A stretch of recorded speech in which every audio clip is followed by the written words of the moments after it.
we give you a leaflet or two? Some reading material. Oh, they're all on here. They're all here. This is double-sided in the edition. This is like 10 pages. Really spot up on it.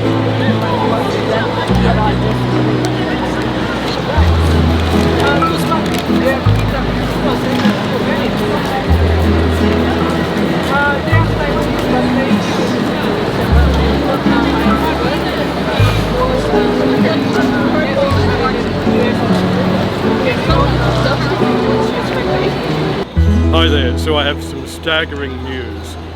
The Sydney Harbour Sea Monster is standing for Federal Parliament. So look out for that, it's very interesting. It'll be standing, or he, she or it or whatever, will be standing as an independent, and I believe it's had babies and they'll all be standing as independents too.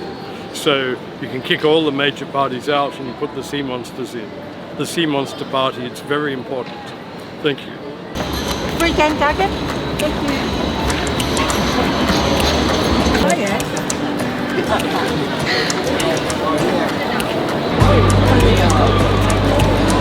Free Dan Duggan. Okay. Thank you.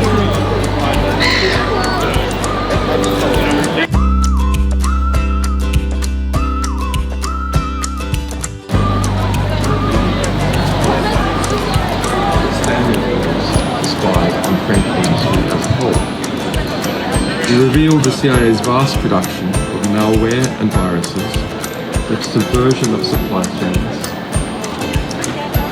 the subversion of antivirus software, cars, smart TVs, and iPhones. CIA Director Pompeo launched a campaign of retribution. And resisting, together, terrifies corrupt and undemocratic power. So much so that ordinary people here in the West, now the enemy of governments, an enemy to be watched, an enemy to be controlled and to be impoverished.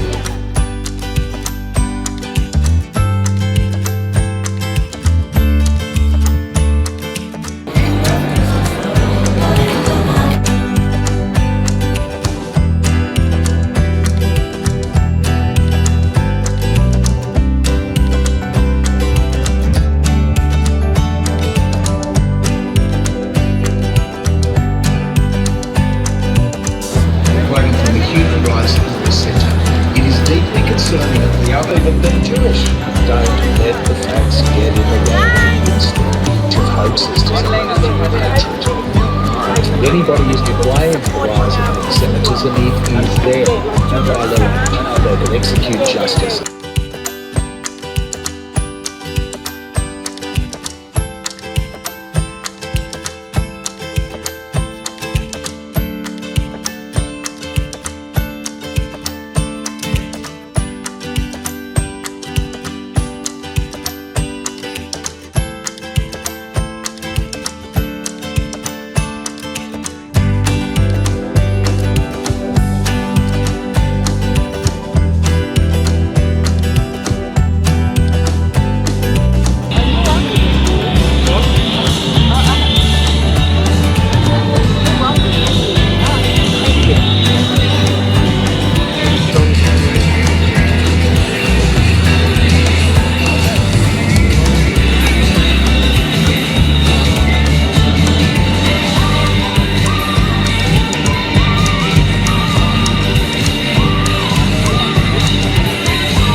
Briefly back in 2012, and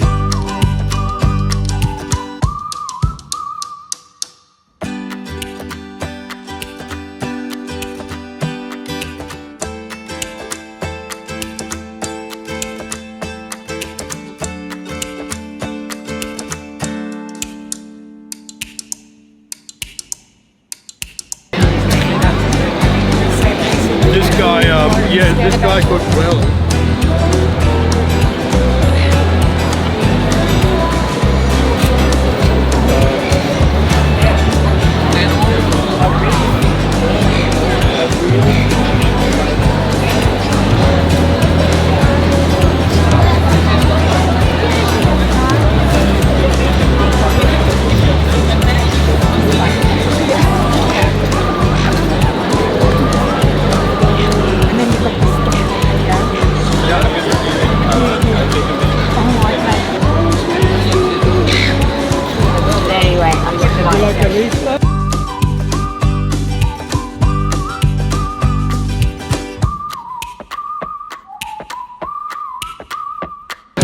Welcome to the 281st Julian Assange Sydney Town Hall gathering. The parasite class is a small group of extremely powerful people that is positioned at the top of a monstrous hierarchy designed to achieve authoritarian top-down control over the rest of us. It suits the parasite class to have us be dependent or believe that we are dependent on the systems of governance that they control. The parasite class has a high degree of control over the major political parties, the various governments, the judiciary, the large corporations, including those involved in media, propaganda, and high-tech surveillance. What we have going for us is the ability to engage in free and open communication. Free and open communication is the norm in healthy human communities. Men and women who communicate freely and openly develop a strong sense of community. A strong sense of community allows men and women to stand side by side and trust that their unity will be strong enough to resist top-down authoritarian control. Engaging in free and open communication is therefore essential for resisting all forms of authoritarian top-down control. The suppression of our free and open communication is therefore a priority for the parasite class. Every situation in which the parasite class has control, we find suppression of free and open communication. We find suppression of free and open communication if we interact with government and corporate bureaucracies. In our courts, communication is highly controlled. At the extradition hearing held in London to decide whether Julian Assange could be extradited to the United States, he was made to sit inside a glass box, which made communication difficult in the extreme. When we communicate through social media, there are certain things we are prevented from saying. Our mainstream media broadcast propaganda and generally avoid providing us with true information, especially if it contradicts the propaganda. It may be difficult for us to avoid interacting with systems of control that the parasite class directs, but we can all make an effort to engage in free and open communication away from the influence of corporate media and the internet. We can all become more involved in the exchange of ideas for how we can hold our systems of governance to account so that they can be made to act in accordance with our wishes and sentiments. We all need to be more open to hearing the ideas of each other. If we don't agree with what others say, we need to seize the opportunity to develop sound arguments that can demonstrate viable alternatives. Through freely exchanging ideas, a better understanding of how the world truly works will be inevitable. We can all expect to gain stronger community ties and to see greater unity emerge as we gain a better collective understanding of how this world truly works and become better able to develop effective ways to deal with it. The Assange movement continues. Free, free, free the truth. Free, free, free the truth. Free, free, free the truth. Thank you.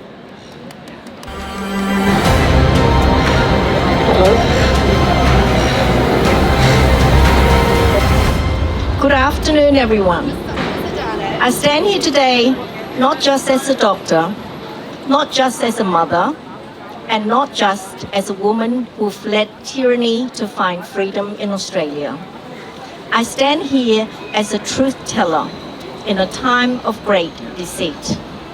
For more than 3 years, I have been dragged through an ordeal no honest practitioner should ever face. I was suspended for prescribing a medicine that was legal at the time, ivermectin, a drug known for its safety, a drug I used successfully for years in Cambodia. I saved lives when the system told patients to go home and self-isolate. But for doing what doctors are trained and sworn to do, for thinking critically, for acting ethically, I was punished. And today I tell you, the deeper I go into this legal fight, the clearer it becomes that it is not just about me. It is about a fraud. A fraud committed against the people of Australia. A fraud where unelected bureaucrats at the Healthcare Complaints Commission and the Medical Council silenced doctors, suppressed early treatments, and aligned themselves not with science or public health, but with big pharma and political convenience. 3 complaints were made against me. The first was unlawful, the second was anonymous, and the third, it didn't even exist, until they tried and failed to coerce me into surrendering patients' medical files. They created a file number with no allegations, no complainant, no details, because they had nothing. Nothing but a mission to cancel me and to cancel the truth. Let me be clear to the tribunal. You must vindicate me, not because I demand sympathy, not because I am loud, but because you have seen the evidence. You have seen the abuse of power. You have seen the lies, the intimidation, and the cover-ups. If you turn away from this truth, then you too are complicit in the fraud. My prosecution hearing concluded just 2 weeks ago. This is no longer about a medical license. This is about whether we allow unelected regulators to destroy lives, bury the truth, and silence dissent, or whether we finally stand up and say, enough is enough. If the tribunal ignores all this, then what faith can the public have in justice? This is not just David versus Goliath. This is truth versus corruption, ethic versus bureaucracy, life versus profit. I may be one woman, but I do not stand alone. I stand with every doctor too afraid to speak, with every patient denied the truth, with every soul crying out for justice in a system that has lost its way. To the tribunal, history is watching. The world is watching. You must do what is right. You must vindicate the truth. or you will stand with those who betrayed it. Thank you. Very good. Come on, someone, clap.